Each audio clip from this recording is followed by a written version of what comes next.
Tuan Desen Kehadiran Sadu Sadu Sadu.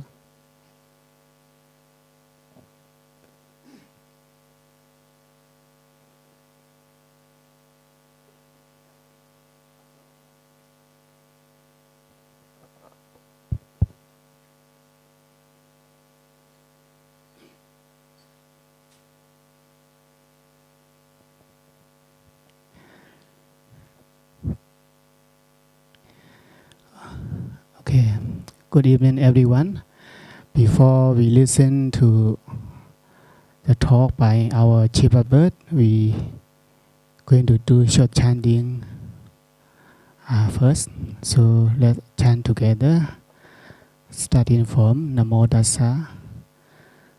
Namo Tassa Bhagavato Arahato Samma Sambuddhassa. Namo Tassa Bhagavato Arahato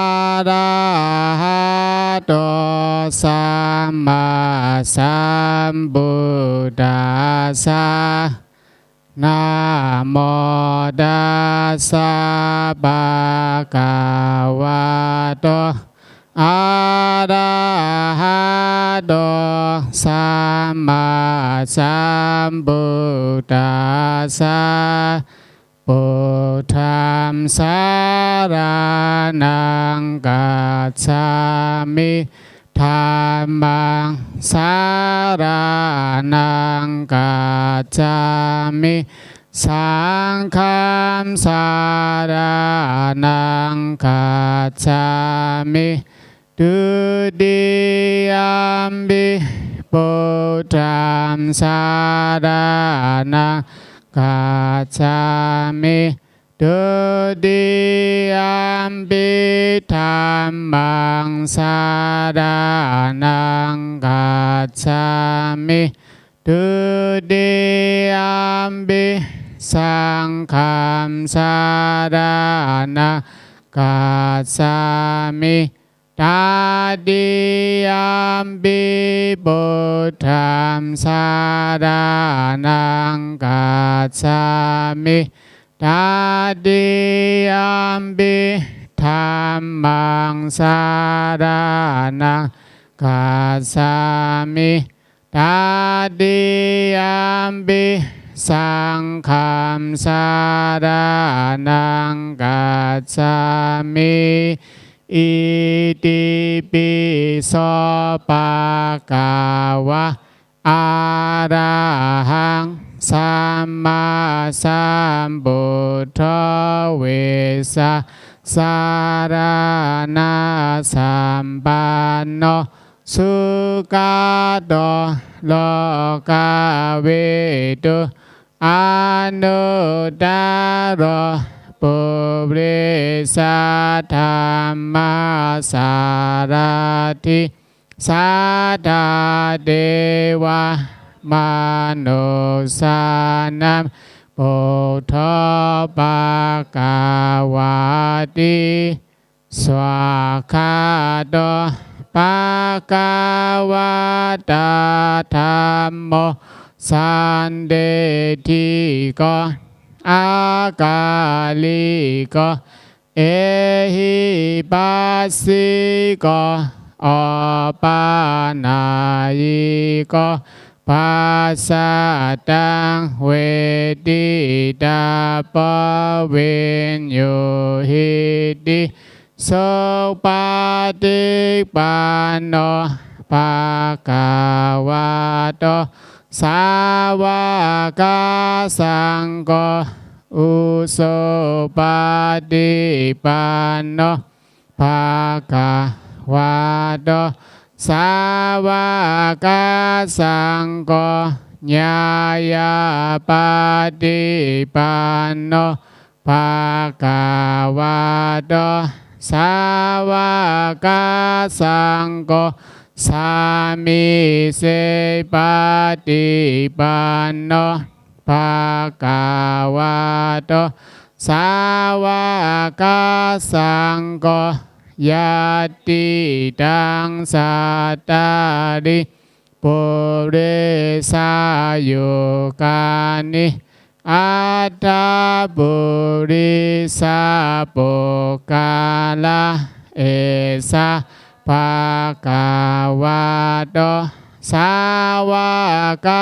สังโฆอาหุเนโยปาหุเนโยตักขิเนโยอันสาลิการานิโยอนุตตรัมปุญญเขตังโลกัสสติภาวตุสัพพมังคารัมรักขันตุสัพพเทวตาสัพพพุทธานุภาเวนัสสะตาสุทิภาวันตุเตภาวตุสัพพมังคารัมรักขันตุสัพพเทวตาสัพพธรรมานุภาเวนะสัตตาสุทิภาวันตุเตภา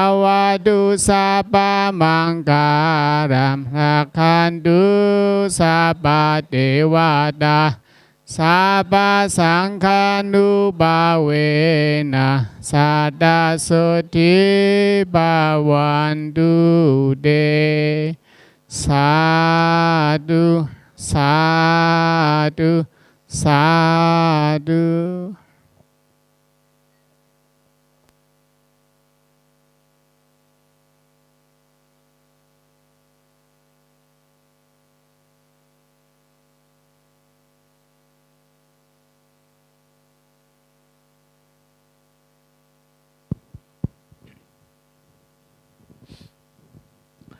This evening, I'd like to reflect on what we face in day-to-day life, what is in our hand and what is not in our hand.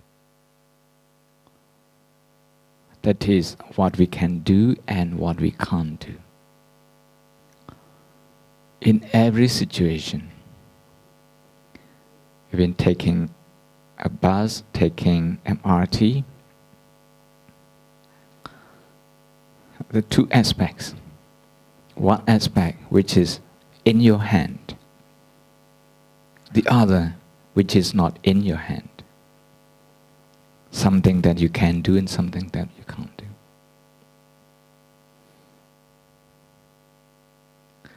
There are people who think they are in total control of their life.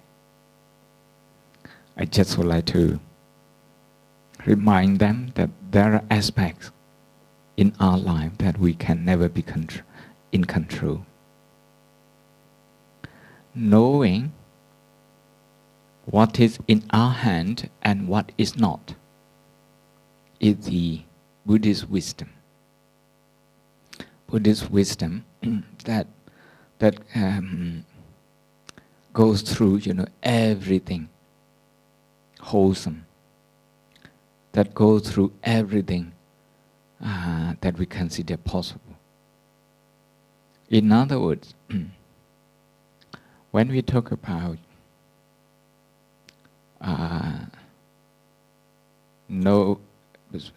accepting what we can't do, this is to accept our limit.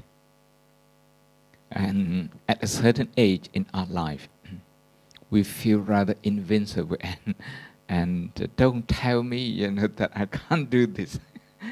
You see, I think I can do everything, what I want to do.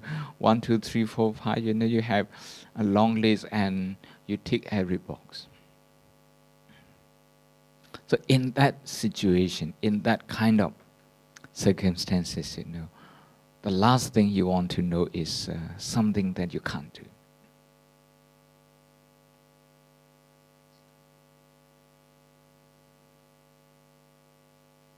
But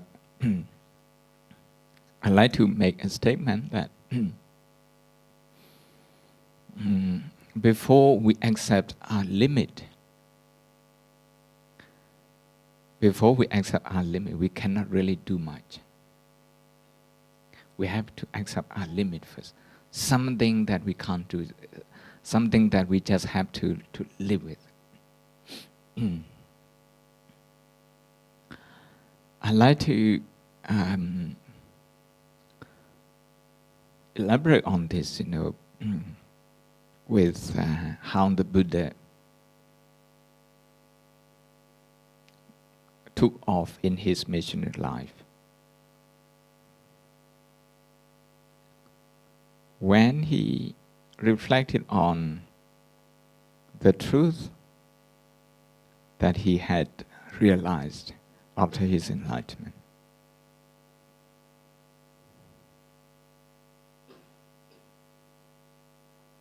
he found out that many people, very few people would be able to understand what he was going to say, because his thinking, his experience, his wisdom was against the mainstream.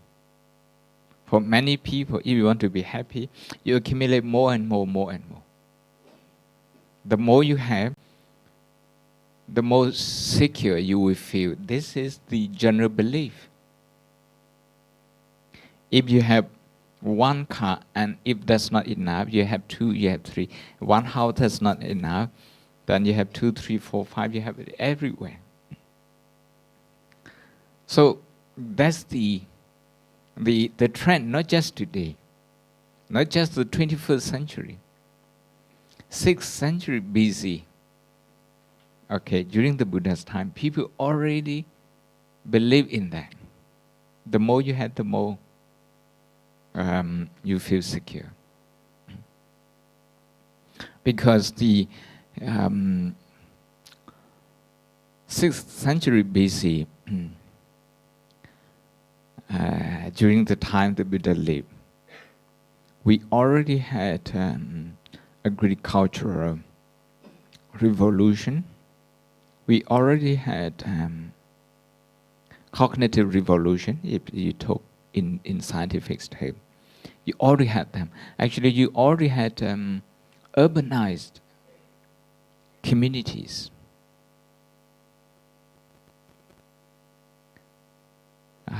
Some sort of industries. They were already there. So, compared with life before that, people actually had more, and the settlement was getting bigger. You can see in some of the suttas, bypass, how some of the communities, the town, how they were prosperous, how they were big, how people were educated. And in those places, the Buddha gave long discourses. Long discourses, like the places near Delhi where the Buddha taught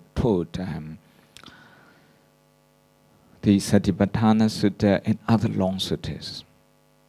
Meaning the prosperous economic situation help people to advance socially, intellectually. So in that kind of situation, we feel that we can do everything.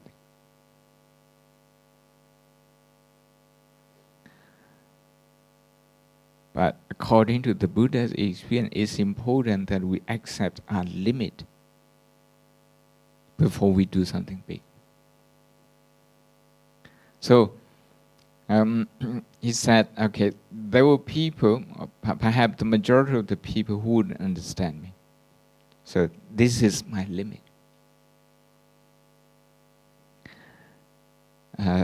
If you put leaves in your hand, in your palms, the leaves in your palm, in your hand, and the leaves in the forest,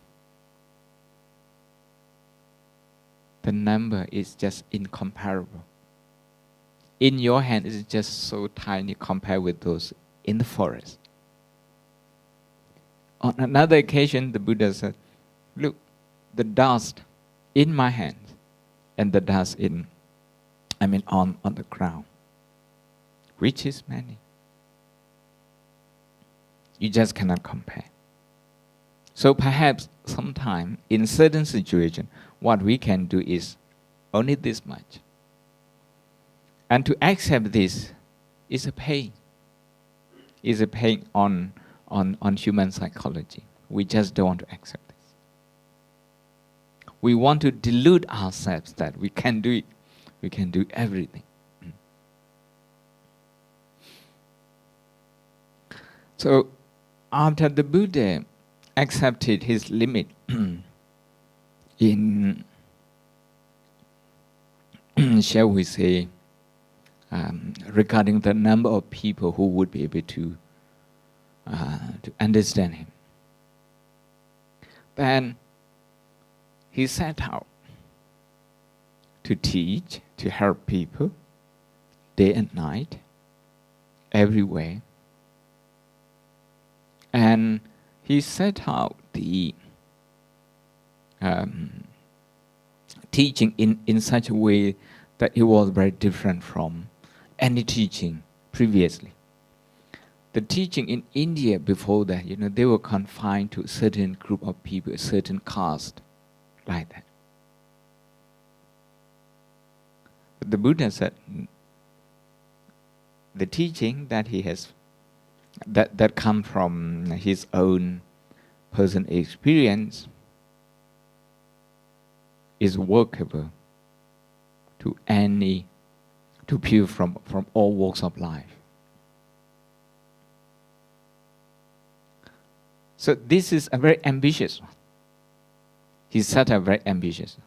You can see the two scenarios. One is accepting his limit, what he can't do, what is not in his hand.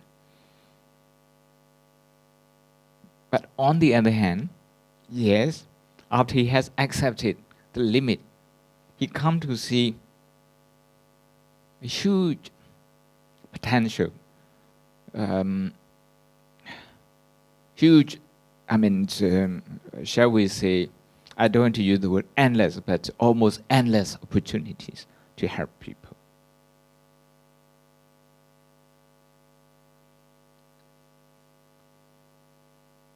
We can still see today scientists, they take part of Buddhist meditation and the Buddhist attitude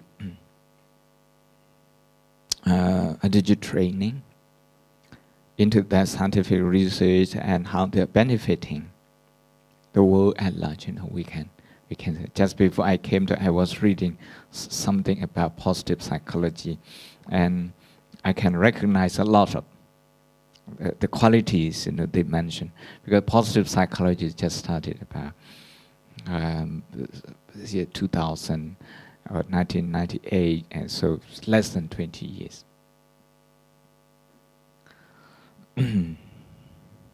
So it's very important that we train the mind to be at ease what is not in our hand. This is not a simple training. To accept what is not in our hand. Okay. Sometimes, I read news quite often, nearly every day, because I travel. And just the other day, there was bomb blast suicide bomb blast in Manchester. And in a few days' time, I'm going back to London. I'm going to see a change environment.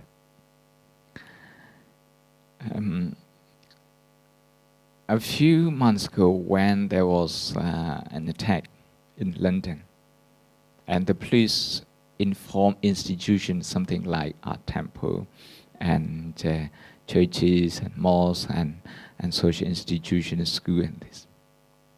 The police inform you that be on the lookout, take care of yourself.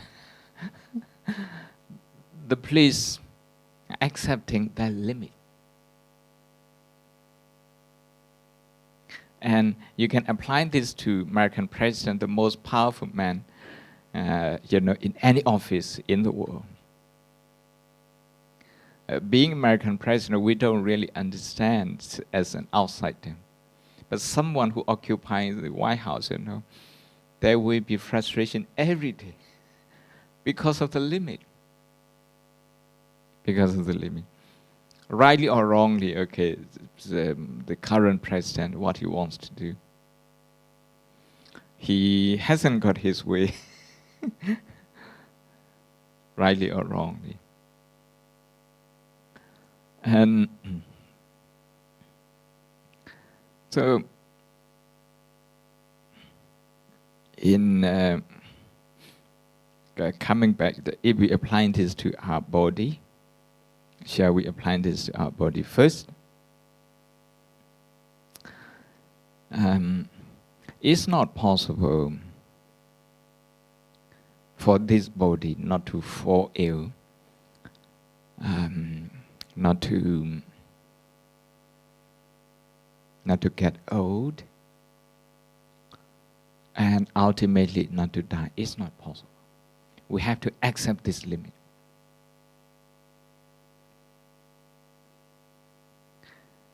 This is against the ordinary thinking.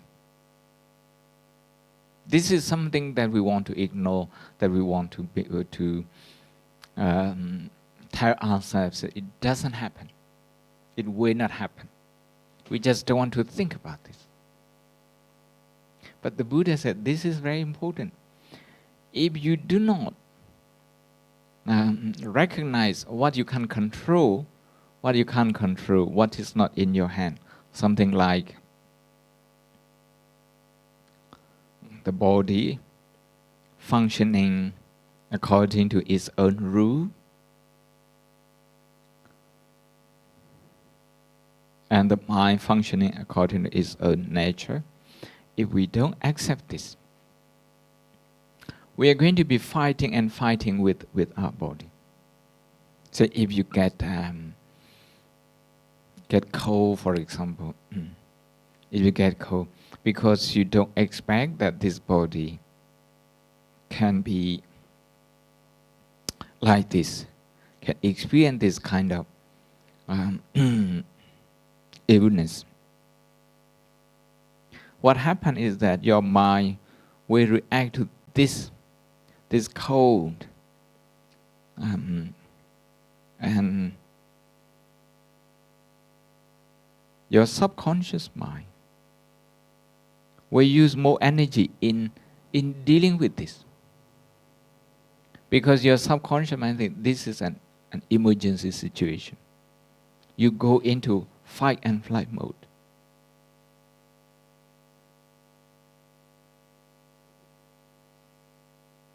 Because you don't accept that the body sometimes can feel like this.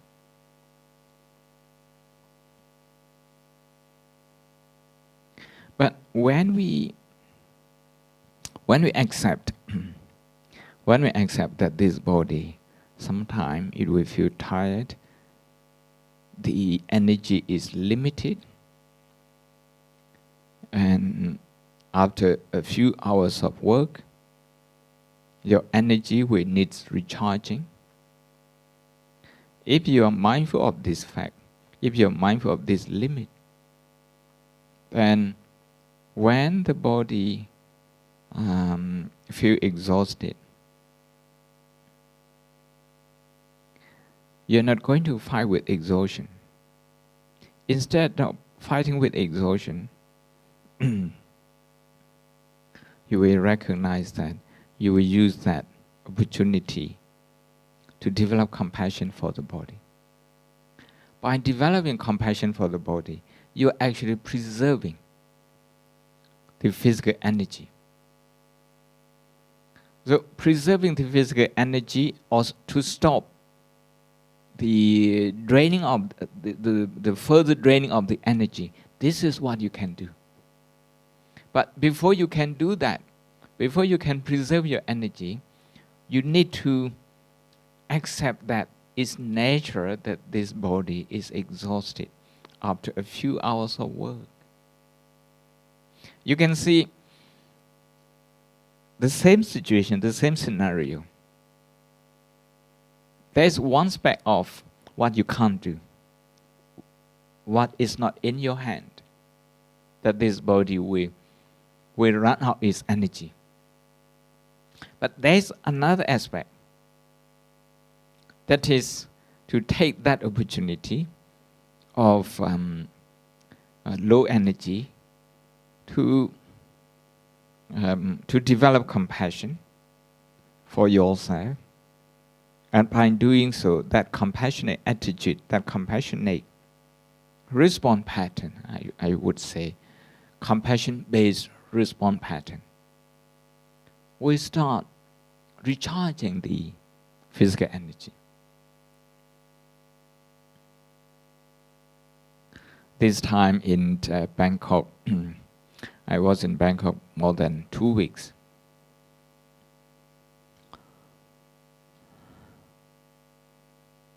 First, a day after my arrival, we had a 10 days retreat, but 2.5 hours, maybe 3 hours from Bangkok.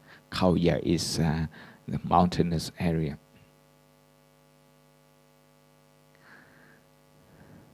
When people in Bangkok go to bed, we are still working in London. When they get up, that's the time we have to go to bed.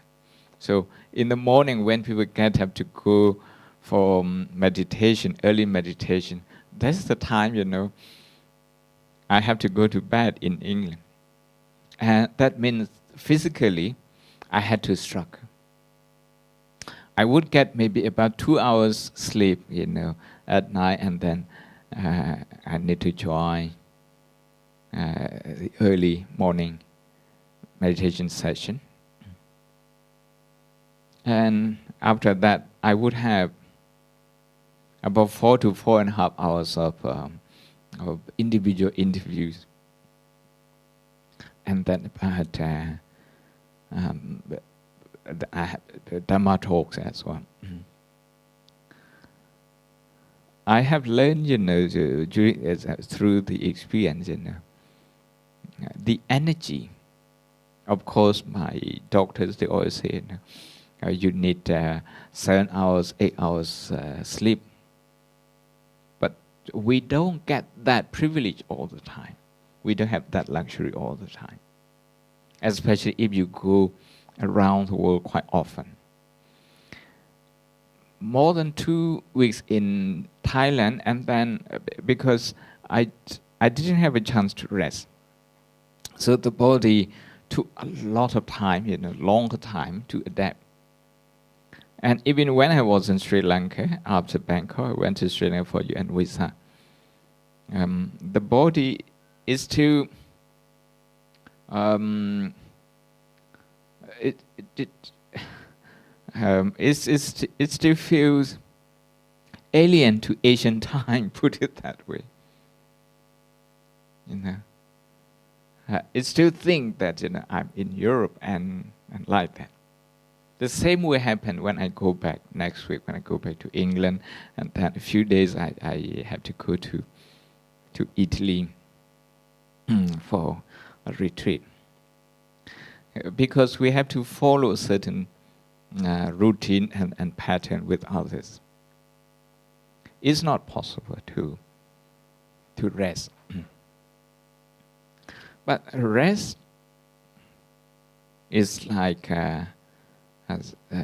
rest can come in other form, not through sleep. One is to recognize the physical tiredness. Sometimes just sitting on a chair. Sometimes, when my assistant monks were leading chanting, leading the meditators in chanting maybe about 20 minutes. During that time, okay, you recognize the body, that this tiredness is not in your hand.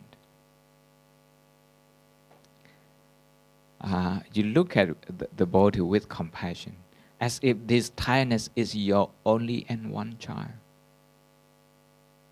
You're not going to fight with this tiredness in order to get rid of tiredness. Some people go for coffee, very strong coffee.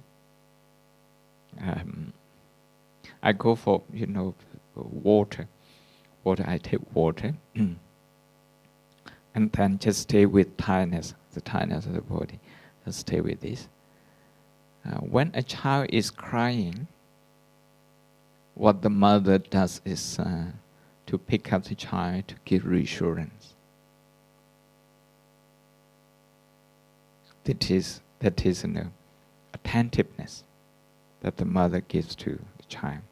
In that attentiveness, you have love, you have compassion, you have the mother's responsibility, the motherly quality, everything is in that. So, if you use your compassionate mindfulness to hold, to embrace the tiredness, recognizing its limit, it's okay, reassuring yourself it's okay that the body is tired. Actually, by doing that within 10-15 minutes time, you get some energy back to work for a few more hours.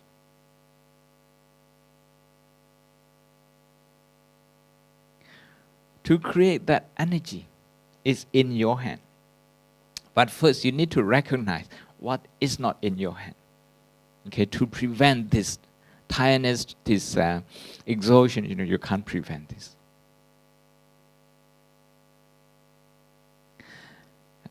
Look at the way we train the mind in meditation. When we have pain, first we accept. To accept pain, to recognize pain, this means to accept what is not in our hand. That this body, has pain, and it will always, have it. By the time we recognize that, by the time we accept this, the subconscious mind,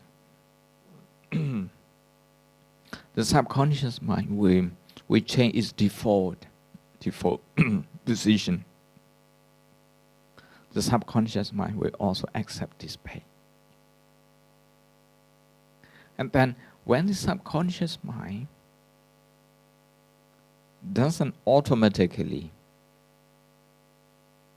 react to the pain, to this physical pain, we are not using our physical energy in resisting that pain.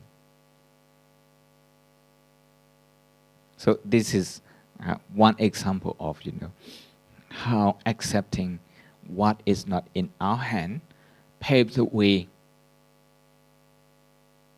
to discover what is in our hand. The two are interrelated. A few days ago, when we discussed about the burden of being accepted and being rejected, being accepted and being rejected, they are related. But we see them separately. We feel the pain when we are rejected. We don't see the pain when we are accepted. When we are accepted. And now to expand on that, if you are in a meeting, in a team meeting at work, on a weekly basis, maybe 2-3 times a week, maybe more than team meeting, sometimes maybe board meeting, or sometimes maybe between companies.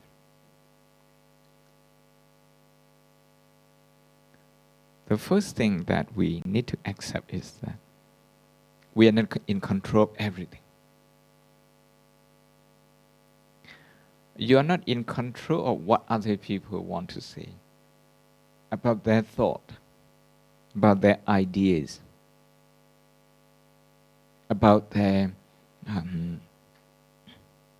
ambition. You are not in control of those things. So this is the first thing that you need to accept. Once you have accepted this, deep down in your heart, not just intellectually, but up to the subconscious level. Once you have accepted this one, now, whenever people say something different to you, you're not going to react in a way that creates tension. Because sometimes is the reaction that we have because we can't accept that people don't understand our ideas, that people don't understand our good intention. We don't accept this, and then we feel frustrated. Actually, we feel aggrieved that people don't understand us like this. But what people may or may not understand you is not in your hand. Not at all.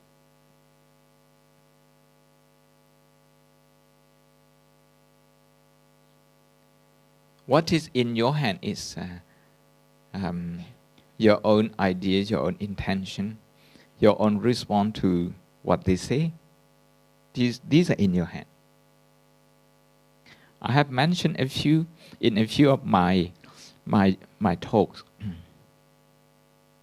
how top consultants, top consultant in a hospital in England,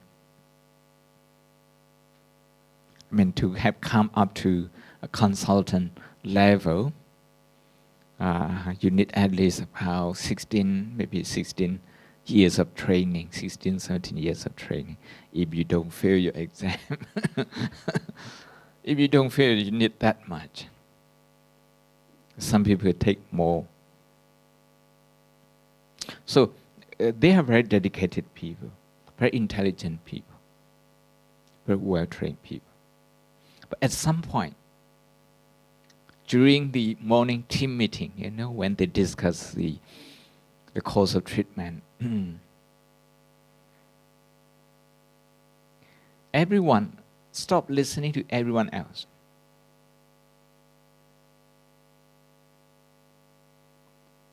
They all have good ideas. Everybody just think about what they want to do and what they can do. They don't accept what they can't do. As a result, they are not open to the contribution of other people. All of them, they also take on more than they can do, especially emotionally, because things linger on from the last meeting, from the previous meeting, from the previous meeting. They get accumulated. A simple treatment that any one of them can decide. Now together they can't. Together they can't. All the consultants, pediatricians, some of them neonatal specialists, and some of them community pediatrician, and all those things. All the experts in the same hospital. And one of them told me that at some point they got stuck and they had to call a psychologist to come and mediate between them.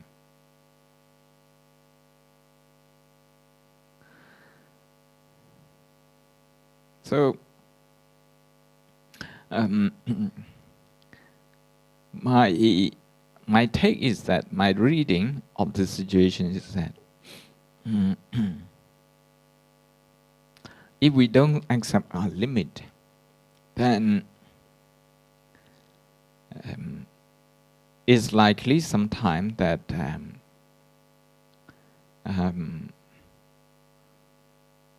we won't get our priority right.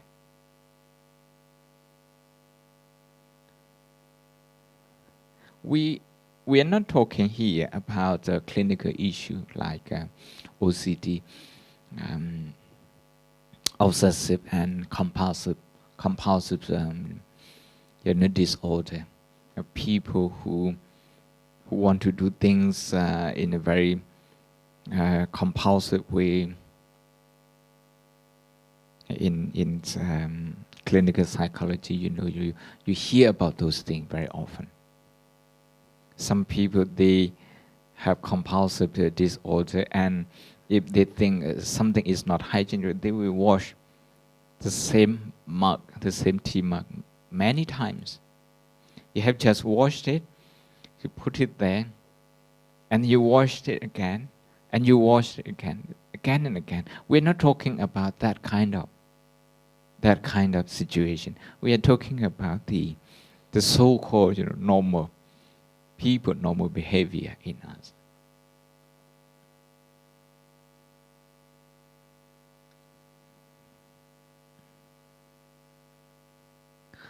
So one day the Buddha said,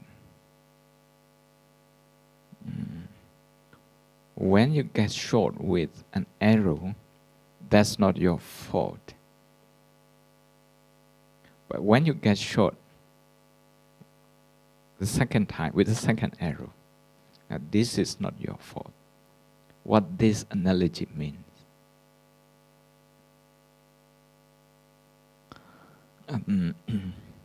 If you go into a meeting or maybe in social interaction, if people say something that you don't like and it upsets you, and this can be understandable. As a non-enlightened being, we have this pain. The degree to which we can keep things in our hand in terms of emotion management, there's still a limit. So we can say that, okay, you get upset. So this is the first arrow that you get shot at. But this one, the Buddha gave us some medicine so that we can heal ourselves, we can heal our wound. We can look at this with, we can recognize this with mindfulness. Okay, this is pain. This is resistance, this is rejection. This is sadness, this is irritation, whatever. We recognize this negative emotion. We can go one step further by embracing this pain in total, using compassion, just to feel this pain with compassion without judging, good or bad. The judgment is usually, it goes in one of the two extremes. You either blame yourself or blame other people. So when we use mindfulness to take care of this, and then we bring in compassion to embrace the pain further and deeper and in total,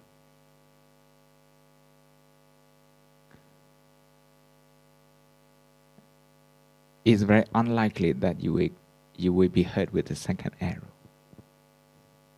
Otherwise, you're going to keep thinking about this incident. The second time you think about it, this is the second arrow. The third time you think about this is the third arrow. The fourth time you think about this is the fourth arrow. So many arrows get shot at. being shot at you. This is because we are not immediately clear in that situation what is in our hand and what is not in our hand. You cannot prevent somebody shooting an arrow at you.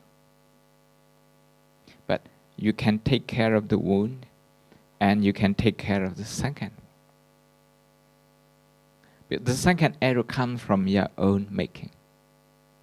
The third arrow, usually, when people in the meeting, when people say something to disagree with you, that's the time that the emotional reaction and the we call this proliferation. That is, the multiplication of thought. That's how they come up. Let's go back to another easy example. You drive. There is a traffic jam. You have to recognize what is in your hand and what is not in your hand. What is not in your hand is to change the whole scenario. Because everybody is related, every driver is related.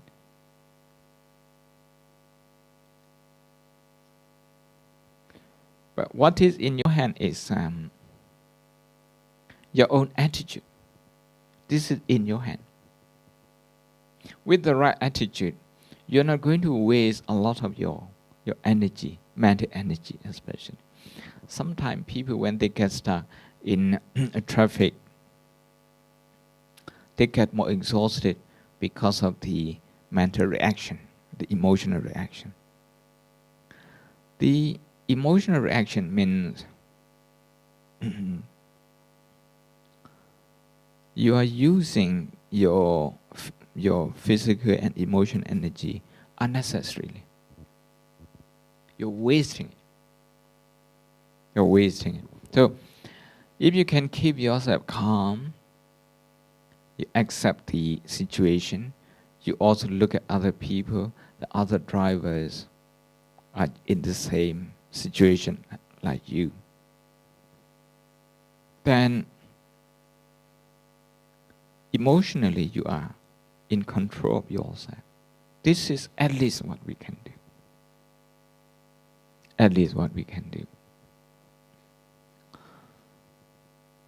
In day-to-day life, we have to feed this body, this physical body. This is not in our hand. We have got this physical body, and we have to feed this. We have to look after this. In Burmese, we call this sabhava dukkha, tabhava dukkha. This is natural suffering. This is not in our hand. Okay, but we can very well create a lot of pain out of this necessity. Every time we eat, because of the habit, the mind, the subconscious mind, we comment on the food constantly. This is good. This is, this part, maybe there should be a little bit more sweet, a little bit more salt, a little bit more, of this, of that. And we start comparing what we have eaten before. In psychology, you call it remembering self and experiencing self. Remembering self is the mind that is commenting based on the past experience. You're comparing your food with the past experience. This should be like this, so next time we should put this a little bit more. Meaning you are not totally satisfied with the food. you're eating. This is the habit that we accumulate on daily basis. I have mentioned the other day, this kind of psychological behavior has an impact on the body. The body will get old quicker if we do this. Okay? We get old quicker because the mind is just complaining about everything, about the food, about the weather, about people, about everything.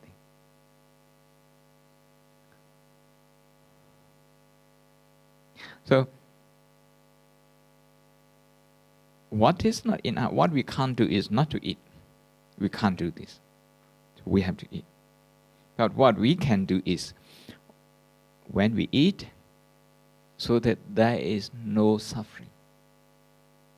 Now, when you eat and your mind is comparing what you're eating with what you took the day before, and comparing that, this mind is creating suffering. It's like a machine to produce dukkha. It's like a factory. The tongue is like a factory creating dukkha.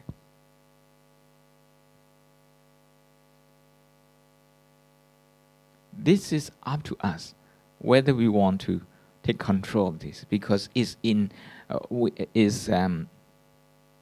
our control. Within our control. So, I like to conclude this by referring you to the second sermon of the Buddha, Anatta Lakkhana Sutta. The sutta has 3 parts. The first part, the Buddha asks you to look at your experience, physical and psychological experience, here and now, and to look at them as something that you can't control. Something that you can't control.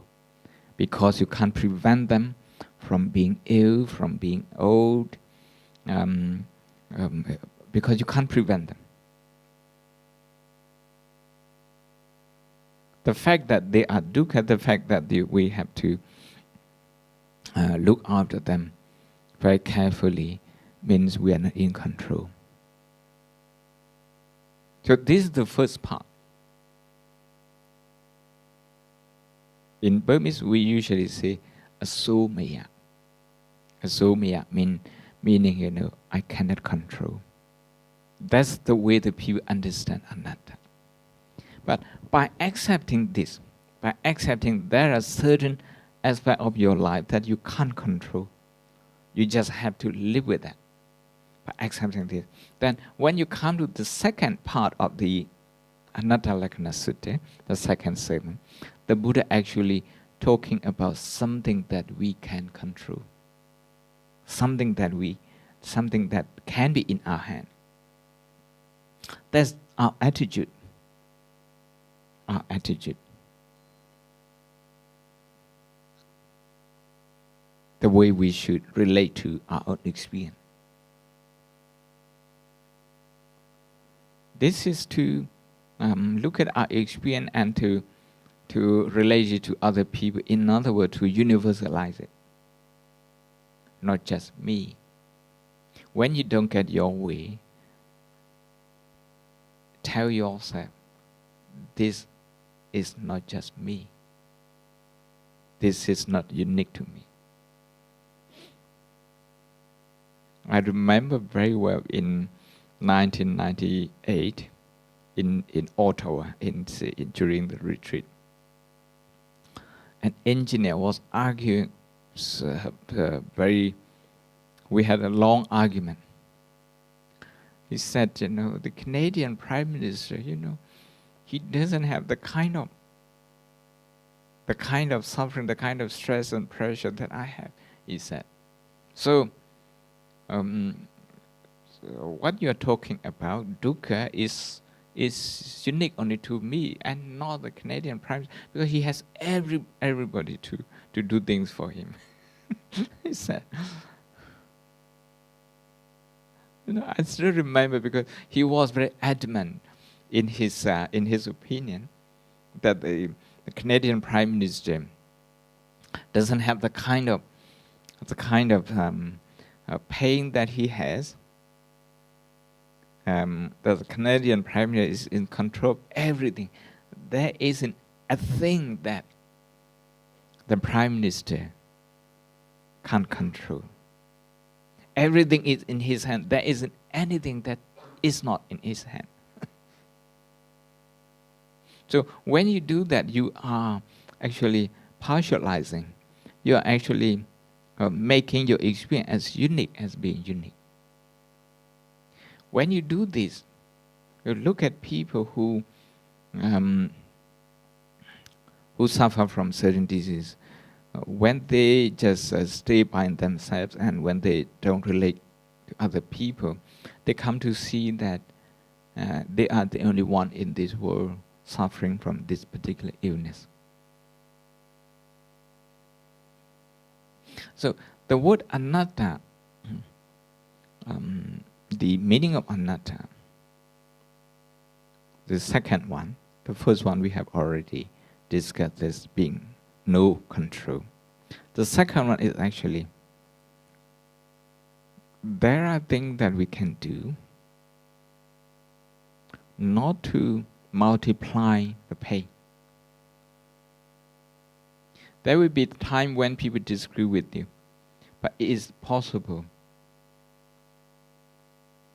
There are things in your hand that you can do not to aggravate the situation, not to multiply the pain. Is possible. That's the second part of the second sermon of the Buddha, Anatta Lakkhana Sutta. In order to do that, the Buddha asks us to question our own subconscious mind. Question our subconscious mind. Is this me? Is this mine? Is this who I am? To question each experience, because each experience, it doesn't last. To talk about complaining about food. Sometimes you go to a restaurant, sometimes at home, you complain about certain food. The mind is taking this so seriously that you get so upset with this particular food.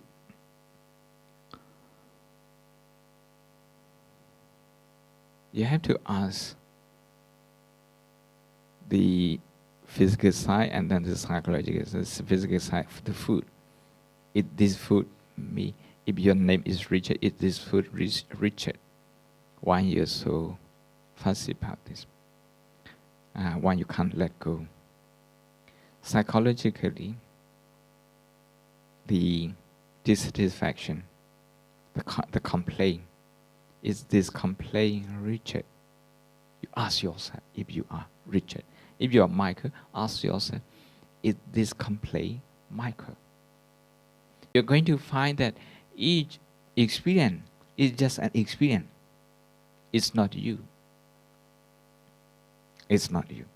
And that's the way you will be able to see things clearly in life.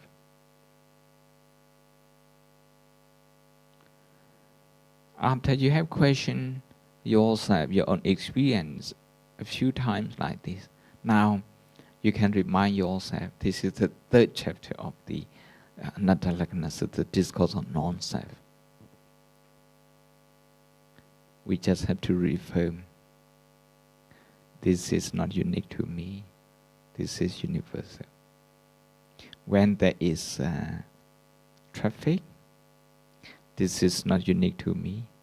There are many people in Singapore who go through the same experience. You can expand that. This is not only in Singapore, but also in Bangkok, in Rangoon, in London, in Paris, in all the big cities in the world. When you see that, it's a lot easier to take this. This is an attitude. This is about developing acceptance attitude. With this attitude, you're going to cope with the traffic very well. If the traffic delays you, if the traffic delays you for 30 minutes, you will only lose out 30 minutes. But more people, they lose more than 30 minutes. Because the hanging over effect. Okay, you get home and there's still a hangover from the traffic and like that. And we're just talking about the traffic. If it's something, an argument between people, between family members, between neighbors, between colleagues, then the hangover will last longer. But this is something that is in your hand, and you're not aware that that is in your hand because you have not trained yourself to accept your limit. So when the Buddha taught us to see that everything is changing, this is not in my hand, everything is like this, non-self, I can't control, it's anatta, this is not in my hand. Actually, the Buddha is teaching us to take control of the part that is in our hand. That is in our hand. Our behavior, our thinking, our feeling. There are many things that that are in our hands. So many people, they can't. Some people they no longer see that these things are in their hand. So when they get depressed, they feel helpless. Subconsciously, they think this is not in their hand anymore. So they look for other outlet. Some people think the solution is in a beer can, so they go for beer. For alcohol, some people go for drug, like this. This is how people become confused between what is in their hand and what is not in their hand. With that confusion, you can see confused behaviors, confused reaction. I think we only speak in English today, not in Burmese. No? Okay, thank you. That's what you told me earlier. So I haven't prepared in Burmese, so there's no no vocabulary in Burmese here for today. So any question? Any question?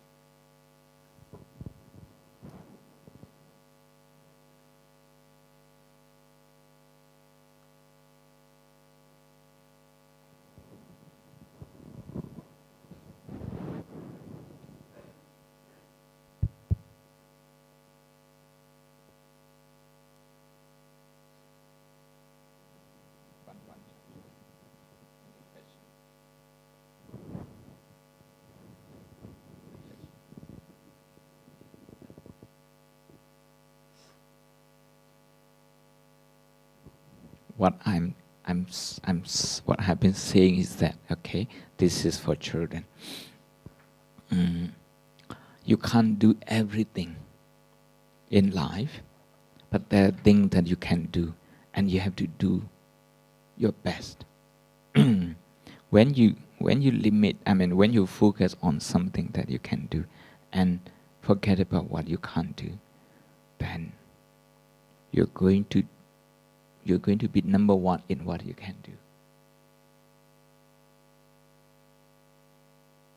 We don't need to do everything. We have to give opportunity to other people to do things as well.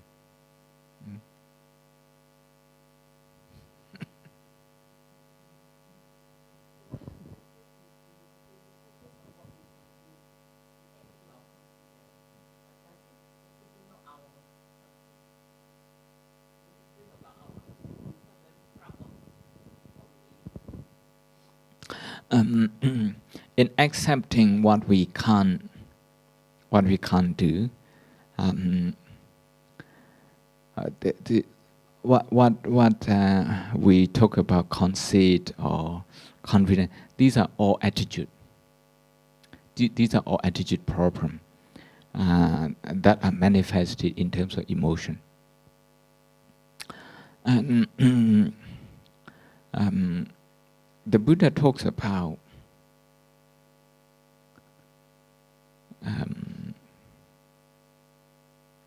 reminding ourselves of our limit. Our limit. With this, I think we develop some humility, some humbleness. That also means in practice we are not wasting our time and energy in with something that we can't change.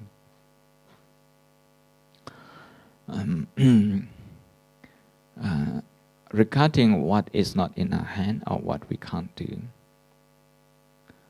there is an opportunity to develop compassion. With compassion, I think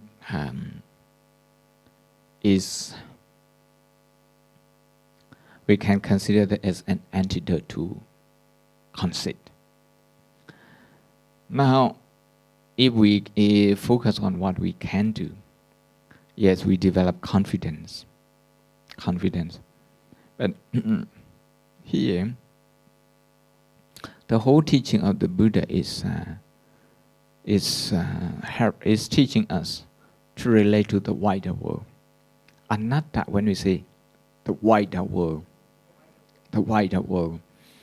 anatta means universality. So when we relate to the wider society, actually, if we do this constantly, we get a lot of benefit. Including less conceit, but at the same time, having confidence like this. It doesn't have to be either or. We can have no conceit and we can have confidence at the same time. We can develop conceit only when we personalize what we can do. And by personalizing that, we actually blur the area, between what we can and what we can't do. What is in our hand, what is not in our hand. The area is, the borderline is very gray. Unless we remind ourselves in terms of daily experiences, the physical body, physical experience, and psychological experience, if we don't keep in touch with this experience, it's hard to keep this clarity. The clarity over what is in our hand, what is not in our hand. Sometimes we may take what is not in our hand as something that we can do. Something we may give up easily despite something is in our hand. Things like that. I just would like, this evening I just would like to point out the confusion that we have between these two and how much time we waste, how much opportunity we waste in life. So to start with something difficult, that is to accept what is not in our hand, what we can't do. If these days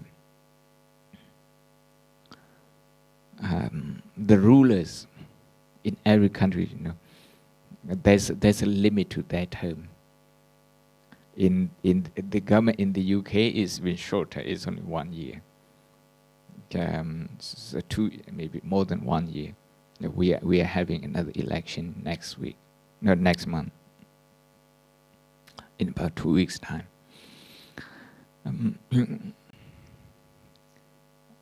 They have to prioritize what they can do, and they have to accept what they can't, given the limit of the budget. That would be the basis of their success and failure. Success and failure. To accept that our life is limited, our time is limited. This is the fundamental wisdom in Buddhism. And even when we talk about compassion, in the Karanya Metta Sutta, many of you know by heart. Mata yatha niyang buddhang ayusa eka buddha manurake ewang bisabha buddhesu manasang bhavaya abriman. Very important teaching in the attitude development. We have to look at each and every experience of ours as our only child, meaning you have the same dedication that the mother has for her only and one child.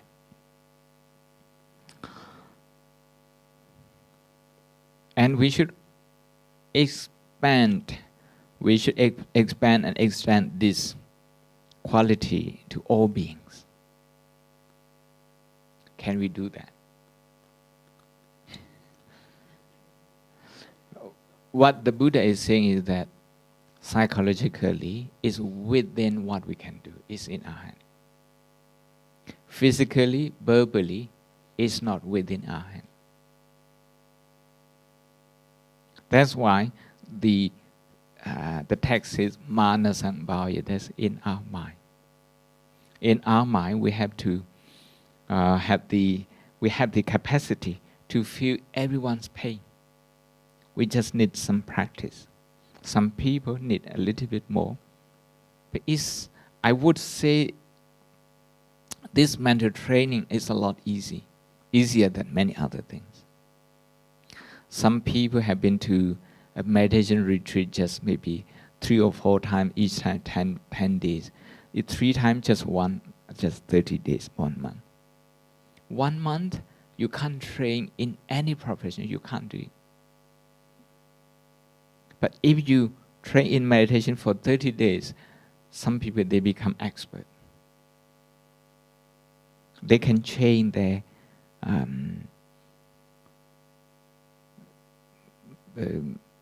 attitude altogether. Altogether. And this is in our hand. This is very easy. Meditation is very easy.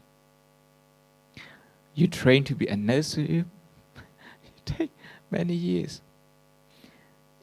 If you give about 10% of that time to do meditation, you're going to be an expert in meditation.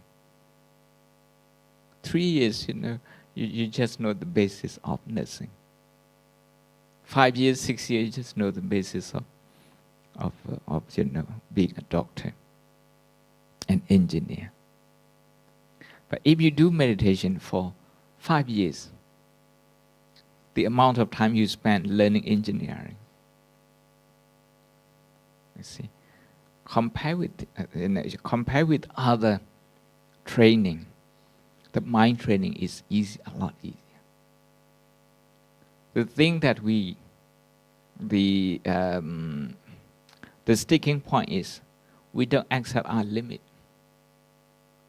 We don't see what is not in our hand. This is the point. This is the point. When we don't see this, we miss a lot of what is in our hand. We just can't see it. We just don't see it. Because we busy ourselves with things that we can't do. It's a futile effort.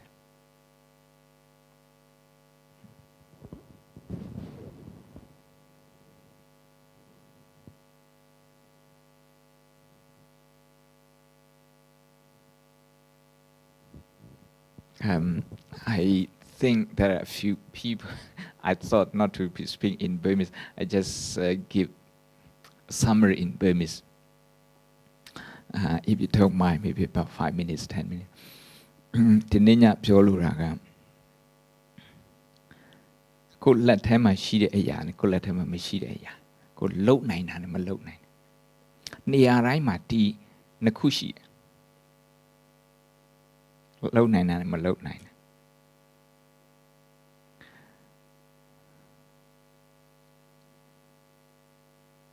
ကိုလုံနိုင်တဲ့ကိုမလုံနိုင်တာဒီဟာကိုလက်ခံဖို့အတွက်လူအများစုလက်မခံချင်လက်ခံရမယ်ဆိုရင်အဲ့ဟာကြီးအရင်စစ်တကြစရာကြီးဖြစ်အဲ့ဟာကိုဘယ်လိုကင်တွဲမှမသိဘူး psychology ကမကင်တွဲတတ်ဘူးဒီဟာကြီးကိုမလုံနိုင်ဘူးဒီဟာမဝယ်နိုင်ဘူးဒီဟာမသုံးနိုင်ဘူးဒီဟာသုံးလို့မသင့်ဘူးဟာဒီဟာမသွားနိုင်ဘူးအဲ့ဒီကိုယ့်ရဲ့ limit ကိုယ့်ရဲ့အတိုင်းအတာကိုလက်ခံရတယ်လူလောကမှာအခက်ခဲဆုံးရခက်ခဲဆုံးရကိုယ့်ရဲ့မလုံနိုင်တဲ့အတိုင်းအတာကိုယ့်လက်ထဲမှာမရှိတဲ့အရာဒါကိုလက်မခံဘူးဆိုရင်ကိုယ့်လက်ထဲမှာရှိတဲ့ဟာလည်းပဲကိုမပိုင်တော့ကိုမလုံနိုင်တော့ဥပမာတစ်ခုပြောကားကြက်တယ်ဆိုတော့ကားကြက်တာကိုကားအလဲကမှရောက်နေကိုဘာမှမတတ်နိုင်ကိုလက်ထက်မှာမရှိဘူး control မရှိဘူးဒီဟာလေးကိုလက်ခံတယ်ဒီဟာလက်မခံဘဲနဲ့ဒီဟာကြီးကိုကဟို fight လုပ်နေတယ်ဒီရန်ဖြစ်နေတယ်ဆိုရင်ကိုလက်ထဲမှာရှိတဲ့အရာကိုလက်ထဲမှာမရှိတော့ကိုလက်ထဲမှာရှိတဲ့အရာကဘာလို့ဒီနေရာမှာကိုရဲ့ခန္ဓာကိုမပင်ပန်းအောင်အဲ့ဒီအချိန်တွင်းမှာကားကြက်တဲ့ကိုခန္ဓာကိုမပင်ပန်းအောင်ထားဖို့စိတ်မပင်ပန်းအောင်ထားဖို့ဒါကိုလက်ထဲမှာရှိတာဒါမလုံနိုင်တော့အဲ့ဒီလိုနဲ့ကားတွေကြက်တဲ့ခါမှာလူတွေကနည်းနည်းလေးဟုန်းတီးလိုက်တာနဲ့ထားပြီးတော့ရန်ဖြစ်ဘာဖြစ်လို့အဲ့လိုဖြစ်တာတော့ဆိုတော့ကိုလက်ထဲမှာမရှိတဲ့ဟာကိုမပြောင်းလဲနိုင်တဲ့ဟာအဲ့ဒီဟာကိုလက်မခံတဲ့ခါကျတော့ကိုလုံနိုင်တဲ့ဟာကိုပြောင်းလဲနိုင်တဲ့ဟာလဲကိုလက်ထဲမှာမရှိတော့အဲ့ဒါလေးပြောတာဗုဒ္ဓကဟောပေးတဲ့အနတ္တအစိုးမရဘူးကိုမပိုင်ဘူးကိုလက်ထဲမှာမရှိဘူးဆိုတဲ့ဟာကဒါကအရာရာကိုစွန့်လွတ်ဖို့ပြောတာမဟုတ်အတိုင်းသာရှိတယ်ဘဝမှာကိုသူ့တဘာဝအရာတဘာဝဒုက္ခဆိုတာရှိတယ်ဒီဟာကိုဘလို့မှလုံးလို့မရဘူးလူတိုင်းဒီတိုင်းပဲမနဲ့အိယာထားလာပြီးဒီခန္ဓာကိုသုတ်သင်ရှင်းလင်းရတယ်အစားအသောက်စားပြရတယ်ဒီလိုနဲ့အစားအစာတွေနဲ့လည်းပဲသူကိုပြုစုရတယ်ရေချိုးပြီးတော့ပြုစုရတယ်ကျမကြီးနဲ့လည်းပြုစုရတယ်ကိုကလည်းချင်းခံနဲ့ပြုစုရတယ်ဆေးနဲ့လည်းပြုစုရတယ်ဒါဘာမှမတန်နိုင်ဒီခန္ဓာကိုရလာပြီဒါတော့ပြုစုဒါလက်ခံတာမယ်ကိုတယောက်တည်းမဟုတ်ဘူးလူတိုင်းဒီတိုင်းပဲအဲ့တော့အစိုးမရဘူးဆိုတဲ့ဟာကိုလက်ခံဖို့ကပထမလက်ခံပြီးပြီဆိုရင်ကြံတဲ့ဟာကိုလုံနိုင်တယ်ကိုအများကြီးတွေ့လာဒါလေးပြောချင်တယ်မြတ်စွာဘုရားကဘုရားဖြစ်ပြီးတော့ဘာစဉ်းစားတော့ဆိုသူသိထားတဲ့တရားလူတွေဟောရင်လူတွေအများစုရဲ့အတွေ့နဲ့တခြားစီဆိုတော့လူတွေနားမလည်ဘူးထင်တယ်မြတ်စွာဘုရားအဲ့လိုအတွေ့ဖြစ်တယ်နောက်ဆုံးကျတော့ဘယ်လိုဆုံးဖြတ်ချတော့ဆိုတော့ကိစ္စမရှိဘူးနားလဲလူရှိတယ်နားလဲတဲ့လူနည်းနည်းပဲရှိလဲကိစ္စမရှိဘူးအဲ့ဒီအတိုင်းတာလေအဲ့ limit လေးကိုမြတ်စွာဘုရားလက်ခံလိုက်တယ် လက်ခံတဲ့အခါကျတော့မြတ်စွာဘုရားသူလုံနိုင်တဲ့ဟာသူ45နှစ်ပတ်အလုံးလှုပ်သွားတာလူတွေအများကြီးချမ်းသာရသွားတယ်ဘဝတွေပြောင်းလဲသွားတယ်အဲ့တော့မလုံနိုင်တဲ့ဟာကိုလက်ထက်မှာမရှိဟာကိုအရင်လက်ခံတယ်အရင်လက်ခံပြီးတဲ့ခါကျမှ priority ချတယ်ဆိုတာလေဘယ်ဟာကိုဘယ်နေရာမှာအားစိုက်ရမယ်ဘယ်နေရာမှာကြတော့ဖြင့်ဘာမှလုပ်ဖို့မလိုအဲ့ဒီအသိဉာဏ်သူ့အတူပေါ်လာမဟုတ်ရင်ဒီအသိဉာဏ်မဖြစ်နိုင်ဒါကြောင့်ဒီနေ့ညပြောတဲ့ဟာကအနတ္တလက္ခဏာတုတ်ကိုမိပြီးတော့တွေးခေါ်ပါတယ်ပြောပါတယ်အနတ္တလက္ခဏာတုတ်ကအပိုင်း၃ပိုင်းရှိတယ်ပထမပိုင်းကကိုလက်ထက်မှာမရှိတဲ့ဟာကိုမြတ်စွာဘုရားကဟောတယ်ဒီခန္ဓာ၅ပါးဒီခန္ဓာကိုဒီဝေဒနာဒီလိုမဖြစ်နဲ့ဒီခန္ဓာကိုဒီလိုမဖြစ်နဲ့အမြဲတမ်းနှုတ်ပြိုစေမအိုနဲ့ဒီဝေဒနာမနာနဲ့အမြဲတမ်း comfortable ဖြစ်နေစေဒီစိတ်ဘယ်တော့မှမညစ်နဲ့အမြဲတမ်းပျော်ရွှင်နေစေဒီလိုပြောလို့မရဘူးတဲ့အစိုးမရဘူးဒါအနတ္တလက္ခဏာသုတ်တဲ့ပထမဆုံးအပိုင်း၃ပိုင်းရှိတယ်ဒီကိုဘာမှမလုပ်နိုင်တဲ့ဟာလက်ထက်မှမရှိဟာကိုလက်ခံလိုက်ပြီဆိုရင်ဒုတိယအပိုင်းကျတော့ကိုလုံနိုင်တဲ့ဟာကိုမြတ်စွာဘုရားကပြောတာကိုလက်ထက်မှရှိတယ်ကိုလက်ထက်မှရှိတယ်ဒါကတော့ဘာလို့ဆိုတော့မိမိရဲ့အတွေ့အမြင်ကိုပြင်လိုက်တယ်ဆိုရင်ပေါ့နော်ပြင်လိုက်တယ်အတွေ့အမြင်မှန်အောင်ပြင်လိုက်တယ်ဆိုရင်သူဖြစ်လာမဲ့ဒုက္ခသူမဖြစ်တော့ဘူးဖြစ်လာမဲ့ပฏิပတ်ခအလုံးမှဖြစ်လာမဲ့ပฏิပတ်ခကားမောင်းနေဖြစ်လာမဲ့ပฏิပတ်ခအိမ်မှာဖြစ်မဲ့ပฏิပတ်ခသူမဖြစ်တော့ဒါကြတော့မိမိရဲ့လက်ထဲမှာကိုလုံနိုင်တဲ့ဟာဖြစ်သွားပြီဒီလုံနိုင်တဲ့ဟာကိုမြင်ဖို့အတွက်မလုံနိုင်တဲ့ဟာကိုအရင်လက်ခံရမယ်ဒါကိုအတိပညာလို့ခေါ်တာနော်ဒီအတိပညာကအနတ္တပေါ်မှာအခြေခံတယ်နော်အနတ္တအများစုနားလဲတာတော့ပုဂ္ဂိုလ်တ attva မဟုတ်ဒီလိုမဟုတ်ငါမဟုတ်ဘူးဆိုတာအဲ့ဟာကတရားအရန်ရင့်မှနားလဲတာဒီနေ့ပြောတာကအခြေခံလေးပြောတာအနတ္တကိုအခြေခံလေးပြောတာပထမဆုံးအနတ္တကကိုလက်ထမှာမရှိတဲ့ဟာကိုမပိုင်တဲ့ဘာမလုပ်နိုင်တဲ့ဒါအနတ္တဒီခန္ဓာကိုမအိုနဲ့မနာနဲ့ပြောလို့မရဘူး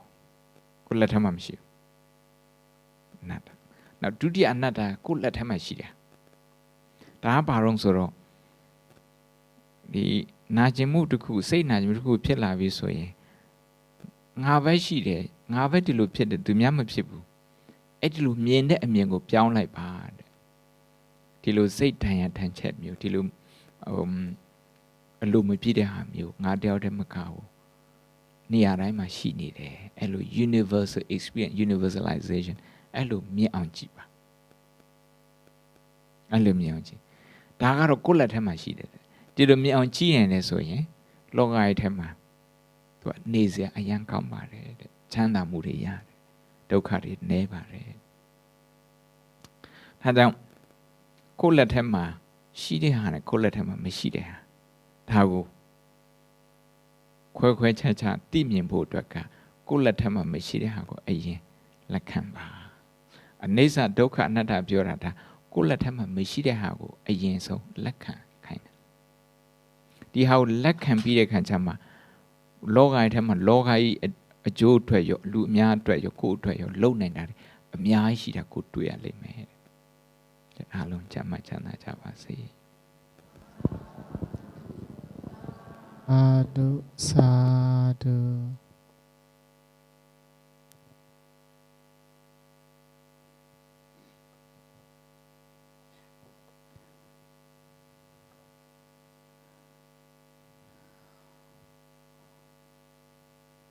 Okay, we do share the merit, we do chanting. Yes, a chaya, no? ကုသိုလ်မိတိ၌မေယမေနာမောက္ခဆရာတက ไลสร้างบารมีมาไลเส้นกำพาดังเสงดังลงในเสมพีเสมสางเสมชัดเสมกุนไว้ในอาสัตดาวะในสัจจาวาเลอานันดาสัจจาวาเลดังเสงแคนดอหมหมสมสมสาธุอนุโมทนาได้หับกุศลพรดีเพ่งเป็นกันเสงเสงเสกามดิคาโนสาธุสาธุสาธุตานาเมียศีลาเมียภาวนาเมีย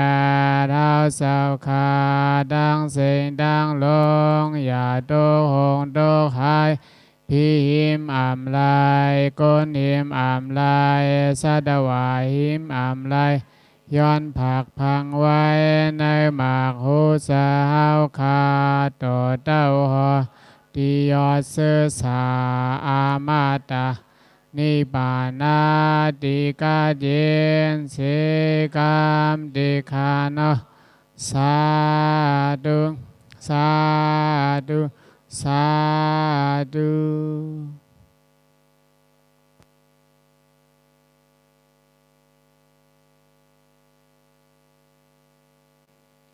มันนานเนี่ยပြောလို့မရဘူးမဖြားနဲ့ပြောလို့မရဘူးမညောင်းနဲ့ပြောလို့မရဘူး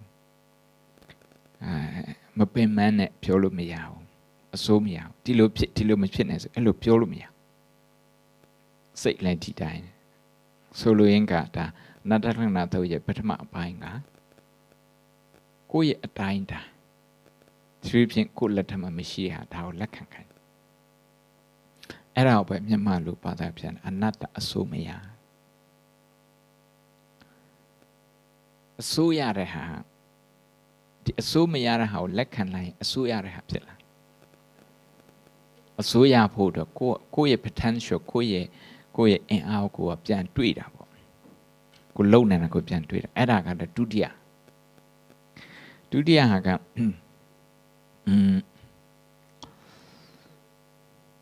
လူအများစုဒုက္ခဖြစ်နေတဲ့စိတ်ဆင်းရဲနေတာဘာကြောင့်စိတ်ဆင်းရဲနေတာလဲဆိုတော့ပြဿနာတစ်ခုရှိလာပြီဆိုရင်အဲ့ပြဿနာငါပဲရှိတယ်ဆိုပြီးတော့တွေးတတ်လို့ why me ဘာကြောင့်ငါကြမှာဒီလိုဖြစ်ရတာတခြားလူဒီလိုမဖြစ်ဘူးဒီအတွေးဒီ attitude ကိုပြင်လိုက်တယ်ဆိုရင်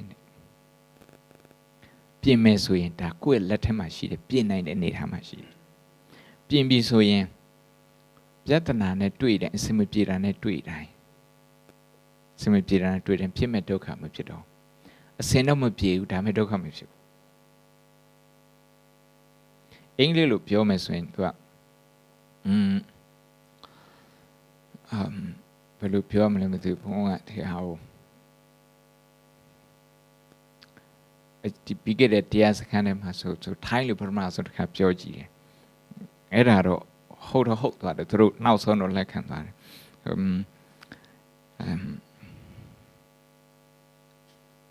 ပြဿနာဖြစ်မြန်လို့ပြောမယ်ဆိုပြဿနာဖြစ်တိုင်းဒုက္ခမဖြစ်ဘူးပြဿနာဖြစ်ရင်စိတ်ဒုက္ခမဖြစ်ဘူးကားကြက်တယ်ဆိုတော့ကားကြက်တာဒါပြဿနာပဲပြဿနာဒီပြဿနာနံပါတ်1ကိုယ့်ရဲ့အတိုင်းအတာကိုလက်ခံလိုက်တယ်ဘာမှမလုပ်နိုင်ဘူးဆိုရင်ဘာမှမလုပ်နိုင်တော့လက်ခံလိုက်တယ်လက်ခံခြင်းအပြင်စိတ်ကသူကတည်ငြိမ်တယ်စိတ်ကအေးချမ်းတယ်အဆုံးဖြတ်မမှားတော့ကားသမားတွေအဆုံးဖြတ်တွေမှားကြတယ်လေအဆုံးဖြတ်တွေမှားကြတယ်ဟိုဘက်လိန်ကိုယူလိုက်ဒီဘက်လိန်ကိုယူလိုက်နောက်ပြီးမရက်တဲ့နေရာသွားပြီးတော့ရက်လိုက်ဆိုဟိုဘက်ကသွားလို့မရဘူးဒီဘက်ကသွားလို့မရဘူးအဲ့လိုပုံစံမျိုးနဲ့ကားတွေပို့ပြီးတော့ကြက်ကားချက်တာကားများတာတခုကားများလို့ကားသမားတွေကစိတ်ဖိစီးမှုရှိပြီးအဲ့စိတ်ဖိစီးမှုအောက်မှာဆုံးဖြတ်ချက်လွဲတာဒါတခုဒီဆုံးဖြတ်ချက်လွဲတဲ့ဟာဒါကမှန်အောင်လုပ်နိုင်ဒါကိုယ့်လက်ထဲမှာရှိ ကိုယ့်လက်ထဲမှာရှိတယ်အဲ့တော့ကိုယ့်လက်ထဲမှာရှိတဲ့ဟာကိုကိုယ့်လက်ထဲကိုလုံနိုင်တဲ့ဟာကိုတကယ်လုံနိုင်ဖို့အတွက်ကိုမလုံနိုင်တဲ့ဟာကိုအရင်လက်ခံဖို့လိုအပ်တယ်အရင်လက်ခံဖို့လိုအပ်တယ်ဒီနေ့မြင်ပြောမယ်ဆို driver ကသူစိတ်ကိုတည်ငြိမ်အောင်ထားဖို့လိုအပ်တယ်သူလက်ခံလိုက်ပြီဆိုရင်စိတ်ကတည်ငြိမ်လက်မခံဘဲနဲ့အဲ့ဒီကားကြက်တဲ့ဟာနဲ့သူအမြဲတမ်းရံဖြစ်နေတယ်သူစိတ်ထဲမှာလည်းသူရံဖြစ်နေသူ့ကိုသူအပြစ်တင်လိုက်သူများအပြစ်တင်လိုက်ဒီလိုနဲ့ရံဖြစ်နေတယ်ဆိုရင်သူလုံနိုင်တဲ့ဟာသူမလုံနိုင်ကဲနံပါတ်1ကိုလုံနိုင်တဲ့ဟာကဘာတော့ဆိုတော့ဒီ attitude ကိုပြောင်းနိုင်တယ်ပြောင်းတာကဘလို့ပြောင်းတာဆိုငါပဲရှိတယ်ငါပဲဖြစ်တယ်ငါပဲဒုက္ခရောက်တယ်ငါပဲဒီပြဿနာရှိတယ်ဒီအတွေးကိုငါတမကဘူးသူများတွေလည်းဒီလိုဖြစ်တယ် universal experience အဲ့လိုမြင်ဖို့စိတ်ဓာတ်ပေဒဒီပညာရှင်တွေကသူတို့ဟိုလေ့လာထားတဲ့ဟာလေကိုပြန်ပြီးတော့ကိုပြန်ပြီးတော့ဒုက္ခပေးတဲ့လူတွေကိုပြန်ပြီးတော့ကိုအသက်ကိုပြန်ပြီးတော့လောက်ကျန်တဲ့လူတွေပေါ့အဲ့ဒီလူတွေကသူတို့စာတန်းတွေထားခဲ့ရင်ပေါ့နော်စာရေးထားငါတွေနဲ့ပြည့်နေရတယ်ငါနဲ့ပြည့်နေအိုင်နဲ့ပြည့်မြင်ကြတဲ့ကိုကငါမဟုတ်ဘဲနဲ့ငါတို့အဲ့လိုအများနဲ့မြင်လိုက်တယ်ဆိုရင်ဒီစိတ်ဖိစီးမှုတန်ကနှဲသွားတယ်ကားကြတာငါတယောက်တည်းမကဘူးအလုံးနောက်ကြတာငါတယောက်တည်းမကဘူးဓာတ်စီပို့ပြီးတော့ကုန်တာငါတယောက်တည်းမကဘူးရှေ့လူနောက်လူအကုန်လုံးဒီတိုင်းပဲဖြစ်အဲ့ဒီစိတ်လေးဝင်လိုက်တာနဲ့စိတ်ကသူကငြိမ်းချမ်းသွားတယ်အဆုံးဖြတ်ကသူကမှန်တယ်ဒါကတော့ကိုယ့်ဟာကိုယ်လုံနိုင်တဲ့ဟာတဲ့မိမိလက်ထက်မှာရှိတယ်ဒါကဒုတိယအနတ္တလက္ခဏာသုတ်တဲ့ဒုတိယအမြင့်တွေးဒီအမြင့်မှန်ဖို့ငါမှဒီလိုဖြစ်တဲ့ဒါငါဒုက္ခငါအမြဲတမ်းပဲဒီတိုင်းပဲဘယ်တော့မှစမပြေဘူးအဲ့ဒါမျိုးတွေလေအဲ့ဒီအမြင်ကိုပြောင်းရမယ်ကြောက်